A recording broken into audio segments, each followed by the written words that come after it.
Om Saram to our listeners. Welcome to Saturday News number 882. And today we'll be hearing a talk by Bob Becker. He owns a video marketing company. He produces videos, conferences, annual reports, and websites for many non-profit organizations. He has been a Sai devotee for over 30 years. His first center was in Pound Ridge in New York, USA. Over the past 8 years, he has recorded and produced a number of Sai children's music CDs and have performed with groups for Swami in Puttaparthi. He has also produced a video for Swami's mobile medical hospital, which some of you might have seen it. For the last 10 years, he has led the Unison English singing sessions for the North Atlantic Sai retreats in May and in October. He helps to lead Seva singing groups at senior homes. So I am Gulab Bilimoria, and I offer my most loving and humble pranams at the lotus feet of our beloved Bhagwan, Sri Sathya Sai Baba. So before we start hearing from Bob, let's hear one of his songs.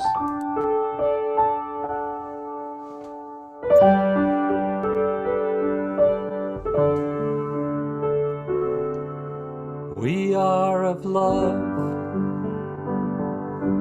always as before, but now we know for sure. We are of love. We know this to be true, 'cause we feel it through and through. We are of love. And you ask, how can we be so sure? We say we've been this way before. And before our lives were filled with doubt and fear, but now our love has beckoned us near. We are of love, always as before, but now we know for sure. We are of love. We know this to be true, 'cause we feel it through and through. We are of love.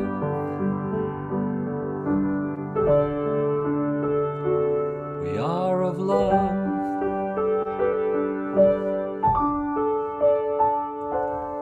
We are of.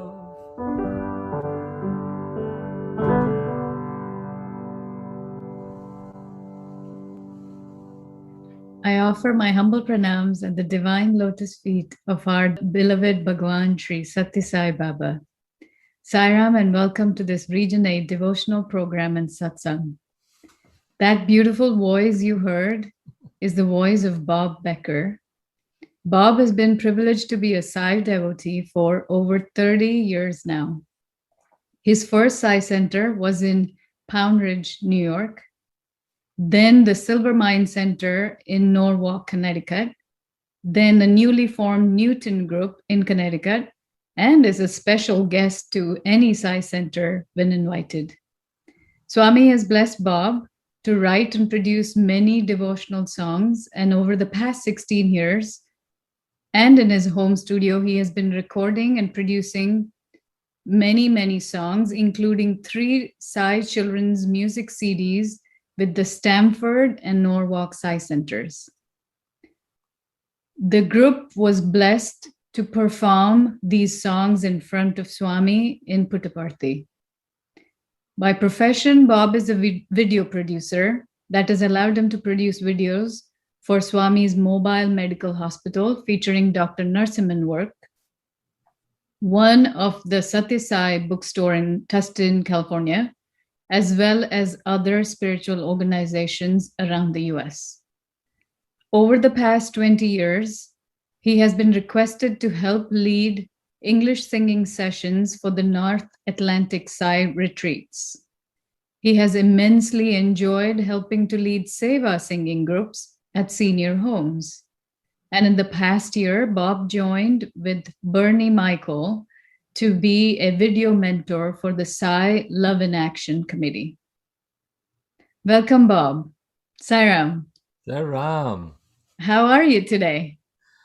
I'm having a ball here. Just so happy to be invited to participate with your group. So thank you. I'm doing great. Yeah, love, love, love your voice. Thank you. Um, would you tell us more about yourself, what you do for fun, and how Swami entered your life? You bet. Um, Fun for me, fun is what feeds me. So the variety of savor work that I get to do, that I'm blessed to do, is my joy. Um, and of course, the music. I have been, it's funny, before I was drawn to Swami, I always thought I was very creative because I wouldn't even sit down to write. They would just come. But then I realized after after connecting with Swami that I get to receive the music from the divine. So that's my joy. It's the seva work and the music that I get to do and the people that I get to meet. So that was a big deal for me. And Swami, how did do I tell my Swami story of how I got involved? Yeah, yes, please. Okay. About a little over 30 years ago, my wife was co-managing a health food store here in New York, and there was a fellow that we would play basketball every Sunday together, and I used to call it basket brawl because we used to just lovingly beat each other up. And so after about a year of this, he says to me, I can't play basketball with you for the next couple of weeks. And I said, why? He said, my family and I are going to India. I said, why? And he hesitated. I said, you don't have to tell me. He said, no, no, no. We're going to see our teacher. I said, you have a guru?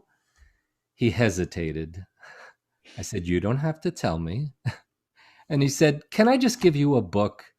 And then when I come back from India, if you're still interested, we can talk. And I said, great. So he gave me is it called The Psychiatrist and the Holy Man, or The Holy Man and the Psychiatrist? The Holy Man and the Psychiatrist, yeah. The Holy Man and the Psychiatrist. So he's away. I read the book, and that's it. The light goes on. And what I read, which has stayed with me all these years, and when asked, I share, is I heard Swami say, you're here for three reasons. One, to be in service to those less fortunate than you. Two, don't raise money in my name. You're not a beggar. I love that. Mm-hmm. And then the third one he said is, Christian, fine. Jew, fine. Muslim, fine. Hindu, fine. Whatever. He said, dig once and dig deep. Don't talk about it. Just do it. And after reading that book, I just laughed. I said, oh my God, this is it. If it stays this simple, I'm home. So the fellow comes back from his trip to India and he said, so do you want to talk? I said, yeah. And he said, what'd you think of the book? I said, I get it. He said, what'd you get? And I just explained to him. I said, how was your trip? He said, we had 2 interviews with Swami. I said, you had 2 interviews? And he said, yes. And we discussed it a little bit more. And then he and I really deepened our friendship. And it was his center, his mother's center, that I joined. So it came through our basket brawl and then reading the book. But, as you'll hear from so many devotees, that when they make when that initial contact is made, all of a sudden your heart goes, oh, Mm-hmm. I've been waiting for this. So it was wonderful. And over all these years, for me, nothing has changed. You know what? There was a question where you said, let me see, how did you put that? Something like, how does Swami manifest in your day? Yeah. How does he fit into your life? Fit into my life. Whenever I question something that I'm doing, Swami is there saying, if you're questioning whether this is the right thing to do, you already know the answer. So Mm. Swami is always, just right there, just kind of saying, come on, tag Bob, you're it. Yeah. You and I'll never, someone told me, they asked Swami, when do they get realized? And Swami put it this way, and I love it to Westerners that I share it with. And I Mhm. say, Swami says he is God, and devotees say he's God. I said, Mhm. but then the other part of the listening is when he says, but you are too. Mhm. And he said, I never forget. So you forget sometimes, but just start remembering. And I just love that. So, how Swami manifests in my day is every time I question an intention or a motive, even unseen or unheard, I know Swami saying, come on, you know Yeah. already, do the Yeah. right thing. So that's how it manifests. And it's so interesting in conversations with people, especially if people talk about religion, or what church do you go to, or what temple do you go to, and do you believe in God? And I love, this is my little gag. I say, well, I've added a no, and I believe in good. Call it what you like. Yeah. So it's kind of that inclusiveness, and I think that's how Swami feeds me to remember that we are all one. And when you believe in good and your life is dedicated to good, great. Doesn't matter what handshake you have, or what costume you wear, or what building you dwell in. It's all the same. Yeah. For sure. Yeah. Tell us more about how your story began and how music and CDs and performances for Swami happened. I have a little, my piano here is in my office studio, my video editing studio, and I get to have a piano here. So, how blessed is that? Mm-hmm. And I set up a little recording situation here. And I let some of the Psi organization know that if anyone wanted to record, my studio is available. And one of the songs, the group from Norwalk and Stanford came over one day and said, "We heard your song, In Love Eternally, and could we just change a word or two?" And I said, "Of course." And the intention was for us to record a CD, as you mentioned earlier, with the Norwalk and Stanford Children's Choir. So they said, "Your song is When You're in Love, Time Falls Away, falling in time with your heart." They said, "Could we just say when you're with Psy?" I said, "Of course." And it was so cute. They said, "Well, we don't want to change your song." I said, "You just actually clarified the focus." So it's perfect. So over a period of about a year, Mm-hmm. my studio is about 24 feet by 24 feet. We had sometimes upwards of 35 adults and children coming to practice for a year, recording this CD that was called In Love Eternally. And that was the beginning. And then Ramesh Wadhwani, who has always been by Swami's side, uh, took our CD to Puttaparthi and said to Swami, "Swami, can we come and sing for you?" And Swami said, "Sure."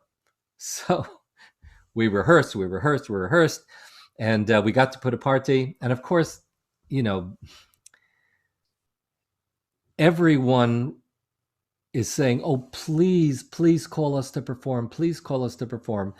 And one of our leaders said to us, beautifully and rightfully so, "If you're not called, don't disappoint Swami, because he hears everything you're doing when you practice. He hears it all. So just don't be disappointed. Remain in spirit for that." So we all agreed. But in the meantime, we're all 9 years old saying, "Oh, please, please call us." So So we go to Puttaparthi, we practice, we practice, we practice, we practice. And between the multiple practices a day and the amount of seva work, we all got sick. And we're in bed and we're feverish and we have 4 days to go and Swami hasn't called us yet. So I have two young adults, two young members. We're sharing a room together and we're all feverish. And all of a sudden we hear, and I wake up and I go to the door and it's our young, wonderful violinist, Pat. And he goes, now. We said, what does now mean? He goes, Swami's waiting for you. I said, oh, so we run madly. And it's almost like a comedy if you were to look from a drone down on it. We're coming with rickshaws. We're coming with cars. We're being dragged. We're being carried. In the meantime, this is in the middle of darshan. Swami is waiting a half hour, interrupting darshan, not interrupting, but pausing darshan for us to show up. So we show up, we set up everything, and then Swami goes, so we start to play our 14-song set. And as usual, Swami's trust my uncertainty. So none of the microphones are working for the instruments. It's just my keyboard. So I am so focused on making sure I don't mess up that I'm not looking up. And we're doing our songs, and it comes to In Love Eternally, which is the song that they put in our CD that Swami had sent me. And halfway through the song, this is so wonderful. I look up and I see Swami singing along with us. And I think to myself, how does he know the lyrics? And then I realize it's his song. So it's, there's sort of the comedy in here where we're still on a very mortal plane and realizing, come on, So at any rate, we performed and it was absolutely wonderful. This is probably a good place to transition to the ring story. You could, or you could play the song for us. Let's do the song. So yes. Imagine I look up and Swami's singing along.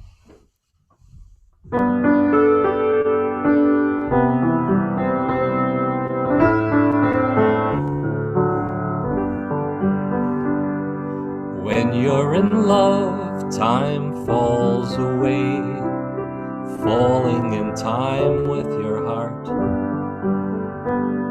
And all of your life you've dreamed of this. This is what dreams are for. And now becomes the time to say, sigh, you've taken my breath away. Now becomes the time to be in love eternally. When you're in love all the time. The sun pours down and the rain starts to shine. And all of your life you've yearned for love. And this is what life is for. And now becomes the time to say, sigh, you've taken my breath away. Now becomes the time to be in love eternally. Rain to the stream, river to the sea, Satya Sai Baba. Dark and the dawn, rainbow and storm, Satya Sai Baba. All that I see, this breath that I breathe, Satya Sai Baba. Song of my heart, treasure thou art,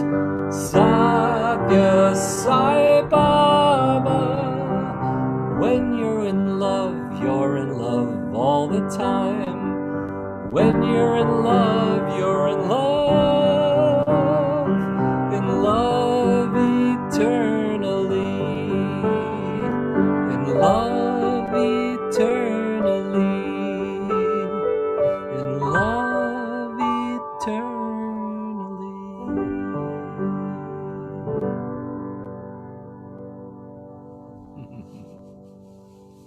I have goosebumps every single time. This song. Now you have to tell us the ring story. Okay, here's time for my embarrassment and self-humiliation and a wonderful lesson. So we finish the set. Swami, before the last song, Swami says to us, just do 13 songs. 13 is a good number. So we say, okay. So we finish the song, and when it's done, Swami calls up one of our leaders on the women's side, and he materializes a necklace for her. And the crowd's going crazy. Everyone's so grateful to see this done, publicly. So when he's doing this, I close my eyes and I say, Swami, I'm doing a lot of volunteer work and I just don't feel recognized. And I open my eyes and I say, just prayerfully, I'll take a ring. What kind of a buffoon goes on a spiritual journey and asks for jewelry, but this is the buffoon in front of you? So Swami's looking around the crowd, and then he focuses on me and he just goes and looks away. And I get the message. I close my eyes. I say, Swami, forget the ring. I have everything I could possibly need right here and now. And thank you for not outing me in front of all these people. And I feel better and my posture improves. And I'm just feeling like, okay, I'm starting to get it. A couple of minutes go by and Swami goes, and I turn around thinking he's not pointing to me. And they say, no, it's you, it's you. So I go up to Swami and he says to me, what is your name? I said, Bob Becker, Swami. He goes, you are Bob Becker? And now I'm starting to question. And I go, yeah. And he goes, you are Bob Becker, Bob Becker. And what I don't get is he's goofing on me. Because I don't have a first or last name for any children or relatives. They all say, is Bob Becker coming? Is Bob? And they say, honey, you could say Uncle Bob. And they go, no, Bob Becker. So now he's getting me off balance. And he's talking further and he's talking further. I can't hear him. So I'm moving in. It's not a good sight from the rear. And I'm trying to listen. And then when I get close enough, he says to me, if I make you this ring, will you wear it permanently or proudly? Wow. And I shake my head, yes. And he goes like this. And this very feminine, petite little diamond ring appears. So I go to reach for it, and here's the incredible blessing. He takes my hand, he puts it in his lap, and he starts to work the ring down my finger. Mm-hmm. And he gets to a big bony knuckle, and it's just not going on. It's just not going on. And I'm thinking to myself, great, I'm going to be the first public failure. And he says to me, are we swollen, Bob Becker? And I know immediately he means my ego. And I said, yes, Swami. The ring slides on, which is here, never to come off, perfectly in place, but trust me, never coming off. So as I thank him, he says, good. And as I start to turn and go back to my seat, I hear the voice that when we're quiet enough in the silence, and the voice says, because you no longer needed this ring and gave it up, fine, you can have it. Your happiness was not conditioned upon getting it or not getting it. And I went, okay. And I sit down, and then again the voice says, if you're feeling unrecognized, it has nothing to do with anyone else. You are not recognizing who you are. It has nothing to do with anyone else. So what happens for the next 4 days is he sends person after person after person to me to see the ring, kiss the ring, put it to their forehead, put it to Yeah. afflicted area. And I don't know what to do. I'm kind of like, Vanna White turning a number. I don't know where I fit into any of this. So I start to get more and more uneasy about it. And I'm embarrassed to say this, but it was true. I started to avoid people because I don't even know why. And on the last day before we leave, I'm getting ready, and there's a woman well on in years, and she goes, and I say yes. And she comes over, kisses the ring, puts it to her forehead, and blesses me and my family. And as she walks away, I hear the voice saying, "How many people did I have to send to you who received that ring from their heart, and you are still receiving from your ego, Bob?" And I fell to my knees and I started laughing because the joke was on me. Mm-hmm. And the miracle was not materializing a ring. The miracle was Swami got my attention and got through to my thick head about what really receiving is about and the generosity involved in receiving from others, where you can stay small to allow someone else to remain big, to give to you. So the ring is delightful. It's beautiful. There are 13 stones for the 13 songs. And it's a dual reminder that I've been blessed. And also it reminds me, how are you receiving, Bob? Mm-hmm. Let's pay some attention here. So that's how Swami that's one of the ways Swami manifests every day in my life, because I wake up to this beautiful ring and this reminder. Oh, and I just want to share this. Mm-hmm. Okay, dear listeners, we have come end of part 1. So we'll hear from Bob what he wants to share with us. So next week, we'll have the final part 2. Saram to you all.